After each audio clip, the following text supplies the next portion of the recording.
जय माता दी दोस्तों, आज मैं आपको सुनाने जा रही हूँ दुर्गा सप्तशती का पहला अध्याय।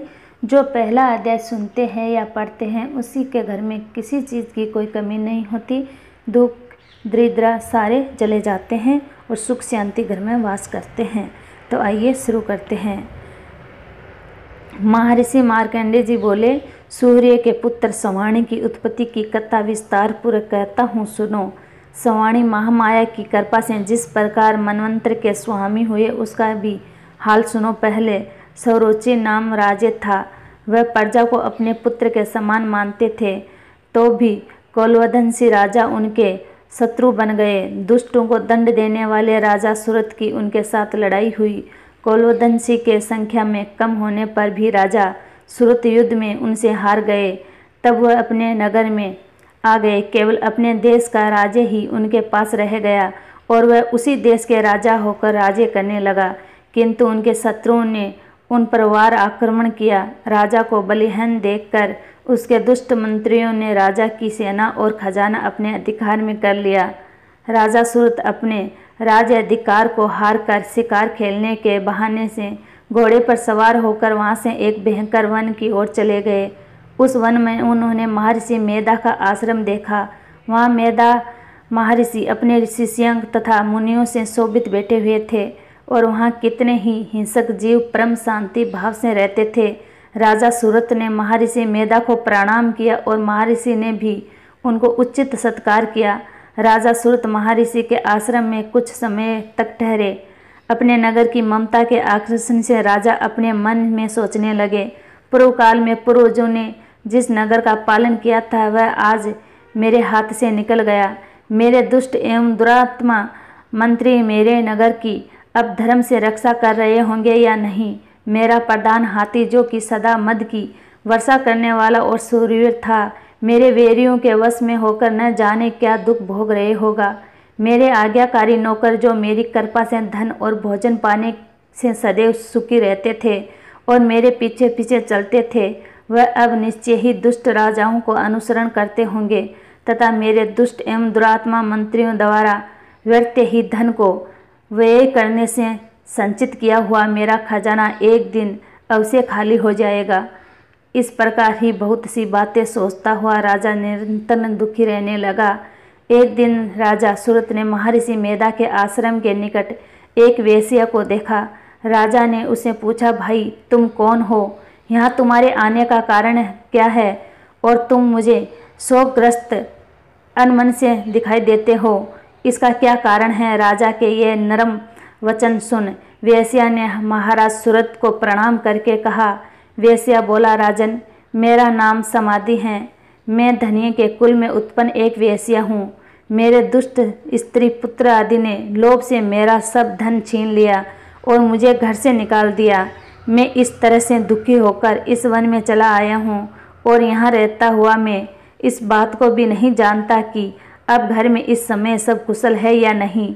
यहाँ मैं अपने परिवार का आचरण संबंधी कोई समाचार भी नहीं पा सकता कि वह घर में इस समय कुशल पूर्वक है या नहीं। मैं अपने पुत्रों के संबंध में भी नहीं जानता कि वह सदाचारी या दुराचारी में फंसे हुए हैं। राजा बोले, जिस धन के लोभी स्त्री पुत्रों ने तुम्हें घर से निकाल दिया, फिर भी तुम्हारा चित्त उनसे क्यों प्रेम करता है? वेश्या ने कहा, मेरे विषय में आपका ऐसा कहना ठीक है, किंतु मेरा मन इतना कठोर नहीं है। यद्यपि उन्होंने धन के लोभ में पकड़कर पितृ स्नेह को त्याग कर मुझे घर से निकाल दिया है, तो भी मेरे मन में उनके लिए कठोरता नहीं आती। हे मामते, मेरा मन फिर भी उनमें क्यों फंस रहा है? इस बात को जानता हुआ भी मैं नहीं जान रहा हूँ। चित्त उनके लिए दुखी है। मैं उनके लिए लंबी लंबी सांसें ले रहा हूँ। उन लोगों में प्रेम नाम को नहीं है, फिर भी ऐसे निस्नेह के लिए मेरा हृदय कठोर नहीं होता। महर्षि मार्कंडेय जी ने कहा, हे ब्राह्मण।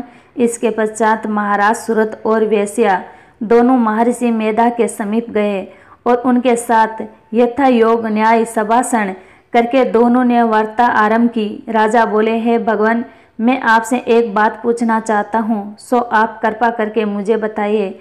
मेरा मन अधीन नहीं है, इससे मैं बहुत दुखी हूँ। राजे धन आदि की चिंता अभी तक मुझे बनी हुई है और मेरी ये ममता अज्ञानियों की तरह बढ़ती ही जा रही है।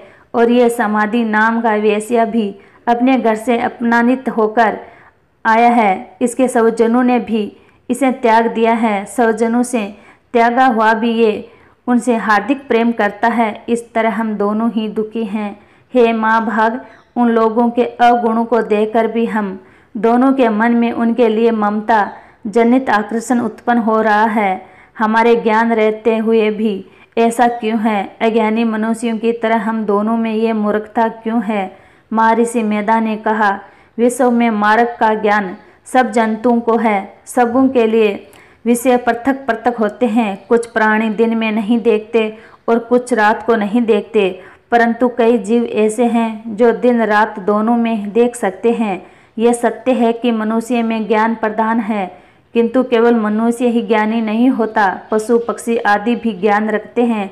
जैसे ये पशु पक्षी ज्ञानी है, वैसे ही मनुष्यों का ज्ञान है, और जो ज्ञान मनुष्यों में वैसे ही पशु पक्षियों में है।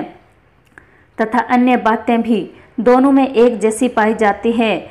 ज्ञान होने पर भी इन पक्षियों की और देखो कि अपने भूख से पीड़ित बच्चों की चोंच में कितने प्रेम से अन्न के दाने डालते हैं।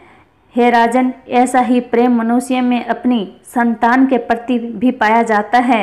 लोभ के कारण अपने उपकार का बदला पाने के लिए मनुष्य पुत्रों की इच्छा करते हैं और इस प्रकार मोह के गड्ढे में गिर करते हैं। भगवान श्री हरि की जो माया है, उसी से यह संसार मोहित हो रहा है। इसमें आश्चर्य है कि कोई बात नहीं है, क्योंकि वह भगवान विष्णु की योगिंद्रा है। हे माया, जिसके कारण संसार मोह में जकड़ा हुआ है, यही माँ माया भगवती देवी ज्ञानियों के चित्त को बलपूर्वक खींचकर मोह में डाल देती है और उसी के द्वारा संपूर्ण जगत की उत्पत्ति होती है। यह भगवती देवी प्रसन्न होकर मनुष्यों को मुक्ति प्रदान करती है। यही संसार के बंधन का कारण है तथा संपूर्ण ईश्वरों की भी स्वामिनी है। महाराज सूरत ने पूछा, भगवान, वह देवी कौन सी है जिसको आप महामाया कहते हो? हे ब्राह्मण, वह कैसे उत्पन्न हुई और उसका कार्य क्या है? उसके चरित्र कौन कौन से हैं? प्रभु, उसको जैसा प्रभाव हो, वैसा स्वरूप हो, वह सब ही कृपा करके मुझे कहिए, मैं आपसे सुनना चाहता हूँ। महर्षि मेधा बोले, राजन, वह देवी तो नित्य स्वरूपा है। उसके द्वारा यह संसार रचा गया है, तब भी उसकी उत्पत्ति अनेक प्रकार से होती है। ये सब आप मुझसे सुनो। वह देवताओं का कार्य सिद्ध करने के लिए प्रकट होती हैं। उस समय वह उत्पन्न हुई कहलाती है। संसार को जलमय करके जब भगवान विष्णु योगेंद्रा का आश्रम लेकर शेष शैया पर सो रहे थे, तब मधुकैटभ नाम के 2 असुर उनके कानों के मेल से प्रकट हुए और वह श्री ब्रह्मा जी को मारने के लिए तैयार हो गए। श्री ब्रह्मा जी ने जब उन दोनों को अपनी ओर आते देखा, ये भी देखा कि भगवान विष्णु योगेंद्रा का आश्रय लेकर सो रहे हैं, तो वह उस समय श्री भगवान को जागाने के लिए उनके नेत्रों में निवास करने वाली योगेंद्रा की स्तुति करने लगे। श्री ब्रह्मा जी ने कहा, हे देवी, तुम ही सवा, तुम ही सवादा, तुम ही वष्टकार हो, स्वर भी तुम्हारा ही स्वरूप है। तुम ही जीवन देने वाली सुधा हो, नित्य अक्षर, प्रणव में आकार, उपकार, मक्कार, इन तीनों में माताओं के रूप में तुम ही स्थित हो। इनके अतिरिक्त जो विंदपत अर्थ मात्रा है, जिसका की विशेष रूप से उच्चारण नहीं किया जाता, हे देवी, ये भी तुम ही हो। हे देवी, संध्या, सावित्री तथा परम जननी तुम ही हो। तुम विश्व को धारण करने वाली हो। तुमने ही इस जगत की रचना की है और तुम ही इस जगत का पालन करने वाली हो। तुम ही कल्प के अंत में सबसे भक्षण करने वाली हो। हे देवी, जगत की उत्पत्ति के समय तुम सृष्टि रूपा होती हो, पालन काल में स्थिति रूपा और कल्प के अंत में स्वरूपा धारण कर लेती हो। तुम ही महाविदा, महामाया, महामेधा, महारात्रि और मोहरात्रि हो। श्री ईश्वरी और बोध स्वरूपा बुद्धि भी तुम ही हो। लज्जा, पुष्टि, दृष्टि, शांति और समा भी तुम ही हो। तुम खंड धारणी, शूल धारणी, घोर रूपा तथा गदा, चक्र, शंख, धनुष को धारण करने वाली हो। बाण, वसुमंडी और प्रज्ञ, ये भी तुम्हारे ही अस्त्र हैं। तुम सौम्य और सौम्यंतर हो। यही नहीं बल्कि जितने भी सौम्य तथा सुंदर वस्तुएं इस संसार में हैं, उन सबसे बढ़कर सुंदर तुम हो। पर और अपर सबसे पर रहने वाली सुंदर ही तुम हो। हे स्वरूपे देवी, जो भी अस्त पदार्थ है और उनमें जो शक्ति है वह तुम ही हो। ऐसी अवस्था में भला तुम्हारी स्तुति कौन कर सकता है। इस संसार की सृष्टि पालन और संसार करने वाले जो भगवान, उनको भी जब तुमने निंदा के वशीभूत कर दिए हैं, तो फिर तुम्हारी स्तुति कौन कर सकता है। मुझे भगवान विष्णु तथा भगवान शंकर को शरीर धारण करने वाली तुम ही हो। तुम्हारी स्तुति करने की शक्ति किसमें है। हे देवी, तुम तो अपने इन उदर प्रभावों के कारण ही प्रसन्न हो। मधु और केटब जो भयंकर असुर है, इन्हें मोह में डाल दो और श्री हरि भगवान विष्णु को भी जल्दी जगा दो और उनमें इनको मारने की बुद्धि भी उत्पन्न कर दो। महर्षि मेधा बोले, हे राजन, जब श्री ब्रह्मा जी ने देवी से इस प्रकार स्तुति करके भगवान को जगाने तथा मधु और केटब को मारने के लिए कहा, तो वह भगवान श्री विष्णु के नेत्र, मुख, नासिक, बाहु, हृदय और वर्ष स्थल को निकलकर ब्रह्मा जी के सामने खड़ी हो गई।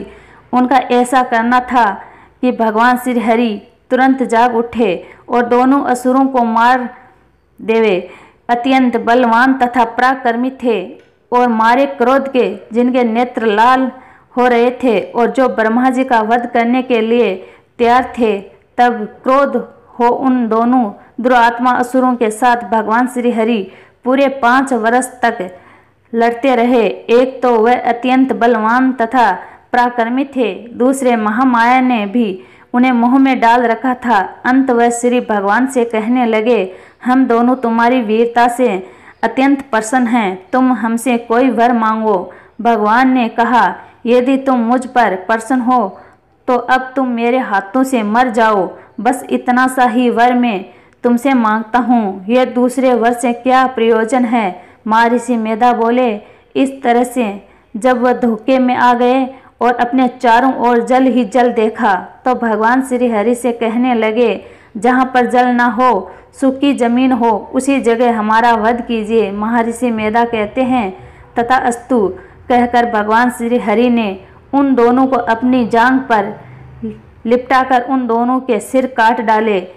इस तरह से ये देवी श्री ब्रह्मा जी की स्तुति करने पर प्रकट हुई थी।